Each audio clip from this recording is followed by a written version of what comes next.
Question.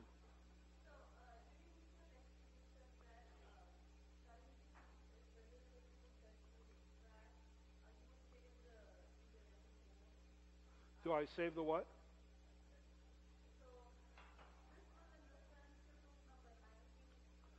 Right. I would split the roots, take it out, and that interradicular bone is usually removed because it's in terrible, terrible shape. The bacteria and the stuff that comes out of there is awful. So since I'm using Steiner and it's going to grow bone, I absolutely have no problem removing the entire bone in there because it's going to grow in just fine.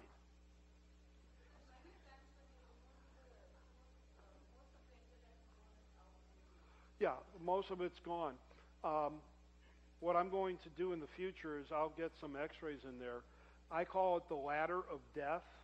If you look at a molar and you can see steps going between the roots and the interradicular bone, that's a sign of ischemic osteonecrosis. That's dead bone. So you want all that out of there.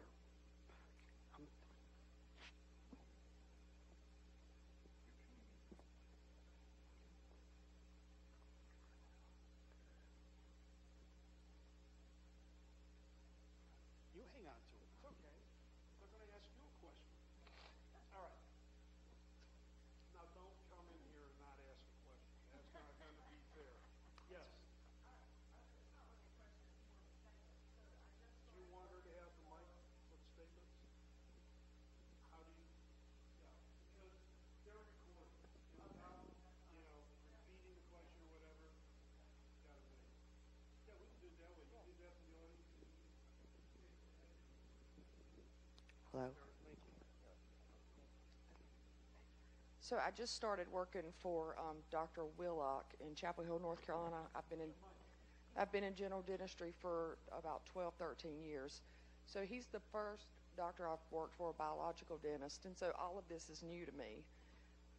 About 2 years ago, I started having severe pain in my hands, my wrist.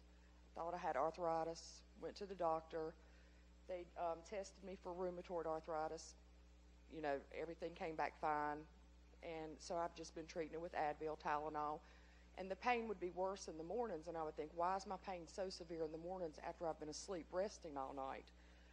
And so I have on tooth number 3 and tooth number 14, I have full gold crowns. Tooth number 2 and tooth number 15, I have amalgams. And when you were talking about that shocking sensation, I've experienced that and didn't know what it was. And it's just like now, it's like a breakthrough here. And I'm like, so look, and me and Doc have talked about getting my amalgams and things out. Did you have a bad taste in your mouth at all? I have, yes. Okay. Yes. It's kind of like, if you, that taste, like the way periodontal disease smells, that's kind of like what that taste is. And it's just like, I'm just amazed. I'm sitting here thinking, maybe my hands will be pain-free. I'm just really excited, and, I'm hoping that this is going to take care of everything, So it's just been really eye-opening for me today, and it's been great being here. I really appreciate it. Other questions that you may have? Why aren't you utilizing propane, epidural-grade propane for your sugar point injections? Why? Dietrich promotes the use of epidural-grade propane. Why using Polocaine? Well, the reason I use Polocaine, it's in my office. Okay. It's already, convenience. I can take, that's what we use for all our injections. So I don't have to go out, buy something else, and load it up into a syringe. All I have to do is put it into my regular syringe. It will do the exact same thing. There's not just one way of doing things. Sure. Good question. The next thing is anybody correlating the electrodermal screening results with a tooth-by-tooth analysis with what we're doing? With The answer is yes. If you talk to Dawn Ewing, Bill Galeros, they do that in their office. Is there a study of it? We're going to try to see if we can design I'd like to see something that for too, sure. Dr. Bybee. I think this gentleman was first. Shabir? Dr. Pender. In reference to what you just asked us now, Dietrich teaches something different in terms of neural therapy. But if you go into oral acupuncture, it doesn't matter what you actually inject. Glendish from Germany, who developed oral acupuncture, would use any anesthetic. Doesn't matter about 0.2% or 3%.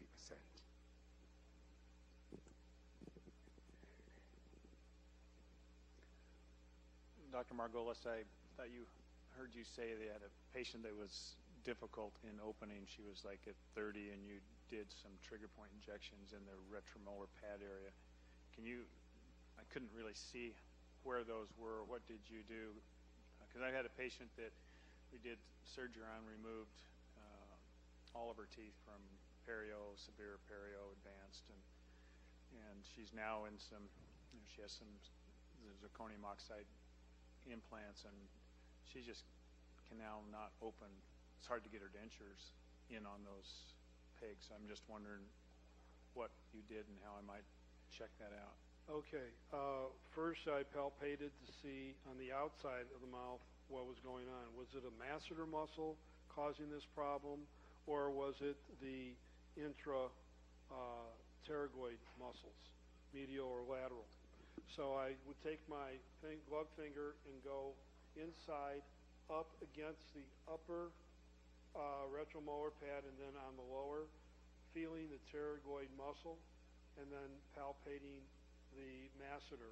And then from there, if the masseter was really, really hard, I would go in and I'd go maybe 3 millimeters deep and do 2 or 3 drops of anesthetic into the hard area. And then I'd go back and wait. If I had to do that bilaterally, usually the area that hurts the most, it's the other side causing it. But I would just palpate those, inject that, maybe 2 or 3 spots. Usually I'll see some opening or some more opening, and then I'll drag the needle in the buccal mucal fold and look for the bleeding points. There's going to be one that comes up. And then you just go into that spot, drop 1 or 2 drops of anesthetic, go back 2 millimeters, go back 2 millimeters, and then do it forward. And I will say that it will work about 95% of the time, not 100, but it seems to work pretty well that way. Does that make sense? Yeah. Now, also you can on the maxillary, sometimes I got so frustrated with somebody that it didn't work, I actually literally went to the retromolar pad and buried the needle. I only use short needles. I don't use the foot long ones. And I went up higher where you'd probably give a Gow Gates injection, and I injected just a few drops, and that solved the problem. And I just did that intuitively. I don't know why. I had never done it before. I have done it since. And so those things are, is it just gives immediate relief, but also long-term relief? I don't know about the long term, but it has worked very nicely for a lot of people. When they're locked, usually it will last, but I can't tell them that. I don't know. Okay, thank you. You can also, instead of using bleeding points, you can use a ball burnisher, and retromolar area is very important, and it has 6 to 8 points on the retromolar pad area. And if you use a ball burnisher and you press on those areas, you'll find tenderness. And the patient will tell you, and if you inject those areas, they're really important in oral acupuncture.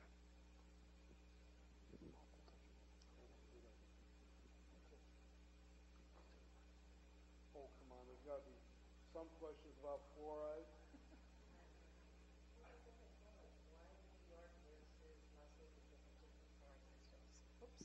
New York versus Las Vegas, they have different fluoride systems. Why New York is so destructive? The fluoride. Mm-hmm. You said fluoride. It's a good question. Go. The type of fluoride? Yeah. Well, all of them have different. Like Austin has fluorosilicic acid, and I guess it's whoever they get the contracts with, where they buy the fluoride from. Is that what you're asking? What type? Why they have different types? You know, like I know Austin spends $335,000 a year on buying basically toxic waste and chemical waste to put in the water system. You know, I guess it depends which contracts the cities have. I don't know what New York has or what. You know, the difference. And the waters. Most of the waters are fluoride containing, even in the bottle. You're talking fluoride. Oh, some of the spring waters? Yeah, most of the bottles some have it. Some have some natural chlorine fluoride in them. But that's okay, natural occurring fluoride. I still think fluoride's not good for you. So even bottled water is no good.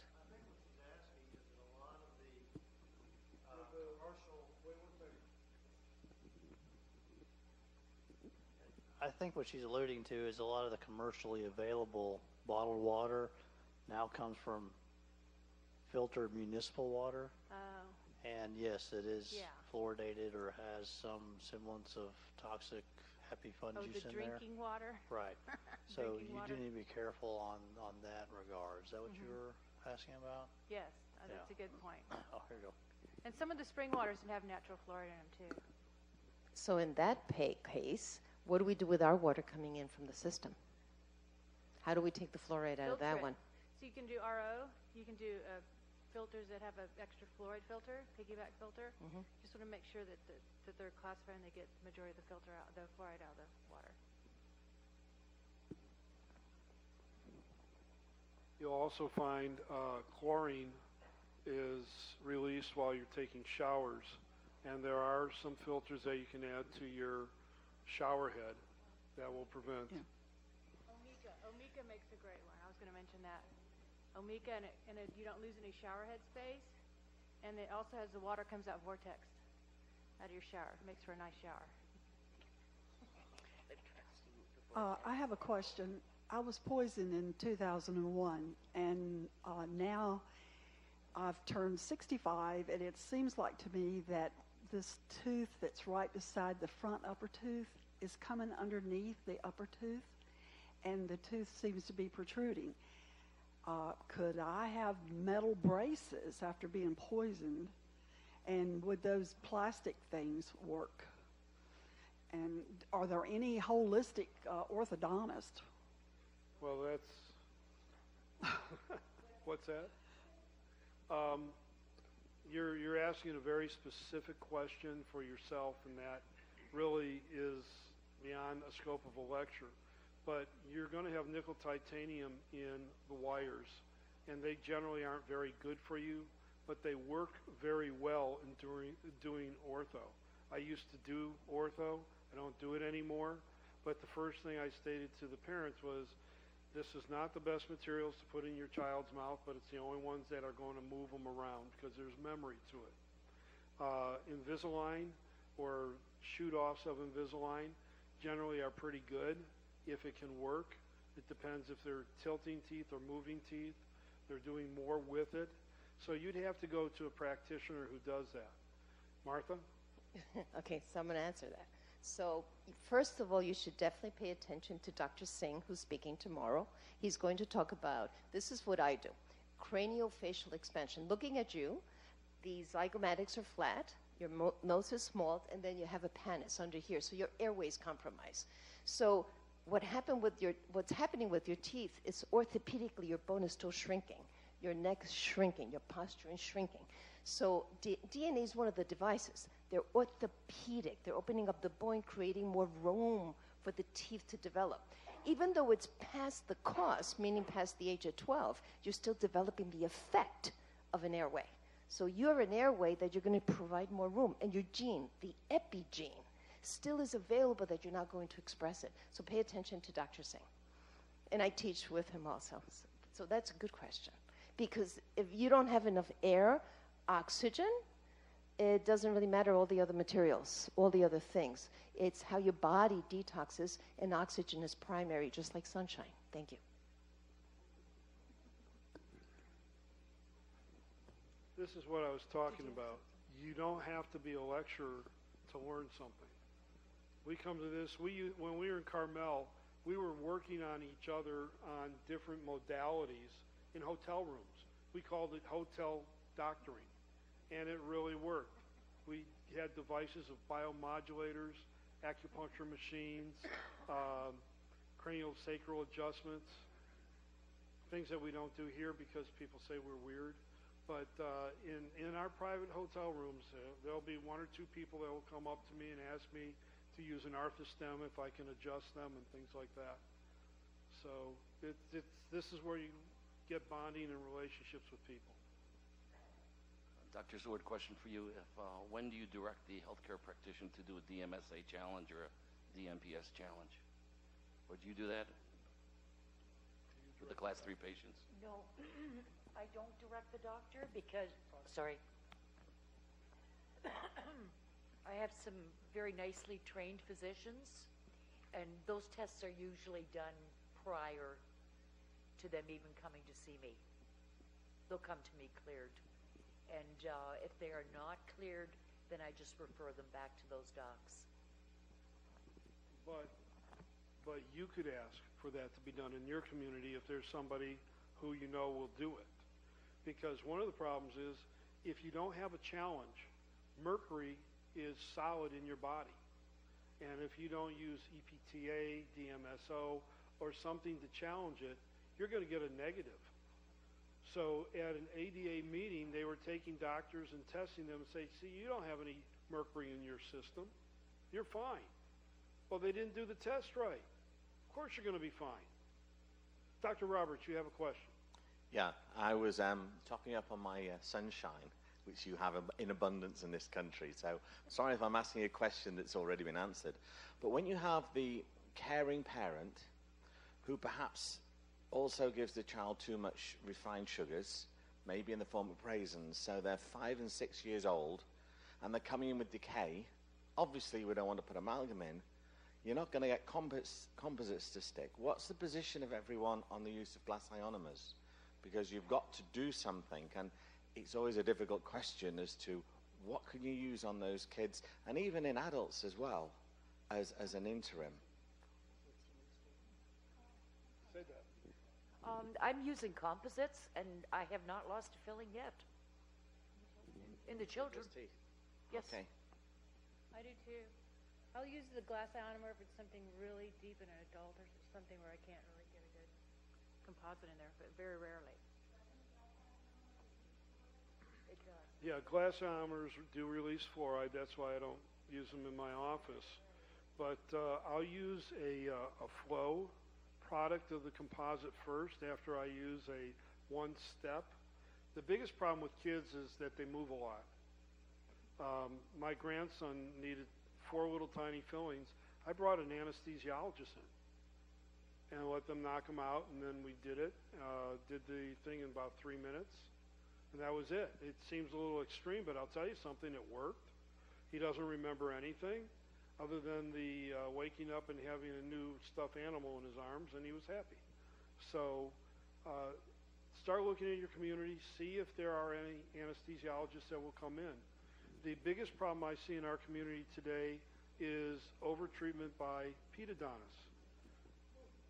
I see kids coming in who have been diagnosed with root canal pulpotomies and crowns, and all they needed was a simple class 1 composite. And yet, everybody in this room I talked to, or who I've talked to about this, has told me I'm not the only one. And I get a copy of their treatment plan only after I make my treatment plan. And then we go through. And I can't believe how many of these guys have made these treatment plans without an x-ray. Well, we'll get the x-ray once they're knocked out. It's, in my opinion, true malpractice. But they got that little thing, MS, after their name for being a pedodontist, a master's in dentistry, and yet it's awful. So let's ask our pedodontists in the crowd, what's your experience in your community, Dr. Bybee? Well, I'm not technically a pedodontist. I don't have a degree, but I practiced solely for 17 years in pediatrics, and am now switching over. I have a practice 2 days a week in pedo and 2 days a week in biological dentistry. So one of the things that first of all, I was taught that we always have an X-ray before we head off to surgery. So I know that the new dentists are doing that. They don't want to take the X-ray in the office because they don't want to upset the child. But the child is already upset, and we're still trying to do what's best for the child. So we always take the X-rays in office, so we know where we're headed when we get to the surgery center.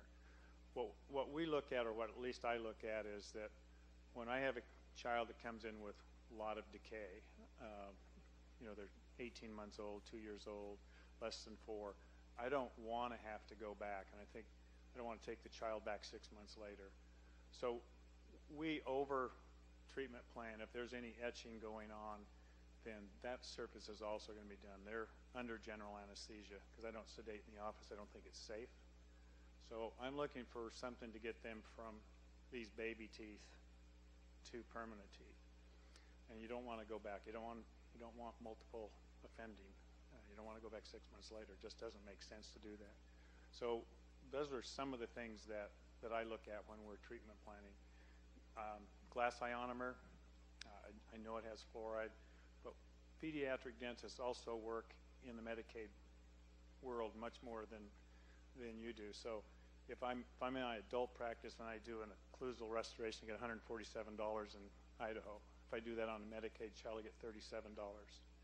So we look at things that we don't want to have to keep redoing. And so the glass ionomers are a good restoration that gets them through from age 4 to 10 or 11. And I heard you, Dr. Margolis, say that you've done a root canal or had a root canal done to save a bone for a period of time. You know that's going to be taken out later. So I can see from a pediatric standpoint some reasons to do those things early on. And even at times, well, a lot of times in the Medicaid world, putting a stainless steel crown on. I know everybody's just going to freak out on that, but it's at least a temporary type of restoration, and it's a pretty good restoration. Yeah, I understand the logic, and I understand, that there's less money paid for certain things. But when I see kids who have a Class 1 restoration treatment planned for pulpotomies and stainless steel crowns, that's an abuse. I agree with what you're saying about taking a child in, and you're not talking about doing a pulpotomy, you're talking about a restoration. Could you cover that restoration with a flowable composite to make it more durable? I don't know that whether a flowable composite is over time in a first molar, primary first molar, those babies break. I mean, you get anything close to the margin on a primary first molar, the mesial distal margin, that's going to break. And so now you come back in 6 months, it's broken off, and now you're dealing with another time that either in the office you're going to have to numb them again, or they're uncooperative, so you're doing something else. So, I don't think anybody in here has treated as many children I have in the last 17 years to see the issues that come up over and over and over again. You don't want to keep treating kids over and over and over again. And that's why I wanted Dr. Bybee to speak about that, because we sometimes get into those ivory towers ourselves, and we might criticize. But there's the other side of the coin that we have to look at too. And I certainly, I can't speak for anybody else. If a tooth needs something, I do what the tooth needs and what's best for the patient.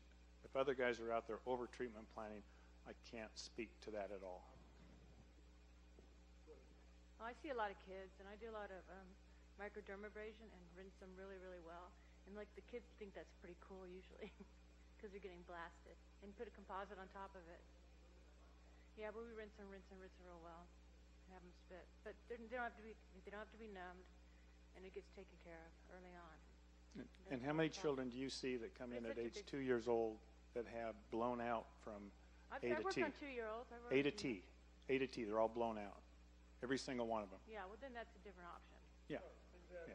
We see that all the time. Let's not get tied down. No, I get. But you're right, and that's why I said we can be in ivory towers all we want, but let's keep the information together, and let's not harp on something, because we all will agree, each case, like Dr. Bybee said, I treat what's needed.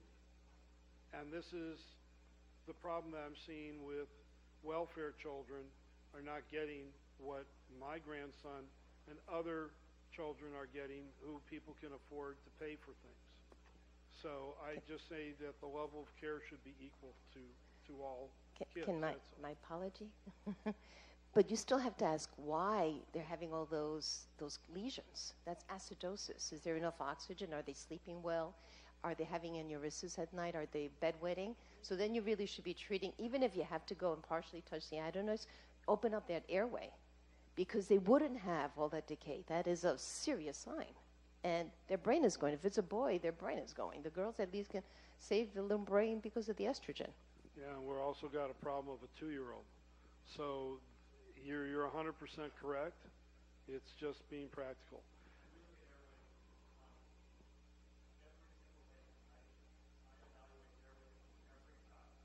Okay. Last question here. Last question, because the boss is here and we're done.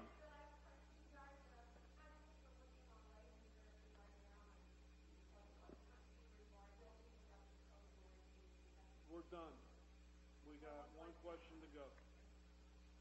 Okay, so this is just regarding glass ionomer. I had a question about, so I was taught that glass ionomer recharges with fluoride, and so I was curious, we know that it releases fluoride, but if you're not using a fluoride toothpaste, how much fluoride is being still released from these glass ionomers?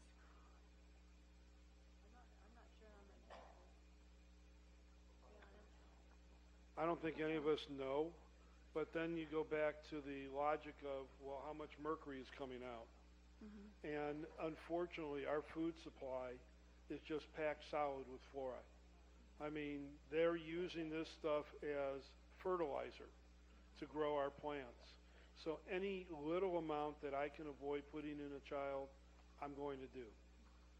Now, good luck finding things that don't have fluoride in them. That's where I call Clifford Testing. They believe they're going to be here. You can go up and talk to them about that. He can tell you so much more than we can. So that's the other great thing about this seminar and convention, is that there's a lot of resources. Go introduce yourself to the vendors and support them, because what they support us, and what they have for us is what we need. So is that a good sales pitch there for you, Dawn? Dory, I already told them about your tooth chart, so don't give me a hard time, and I don't get a kickback. No, Dory, come tell us our code. Your code for today, to fill in the little spot, is BD, as in biological dentistry. So BD 1008. That's BD 1008.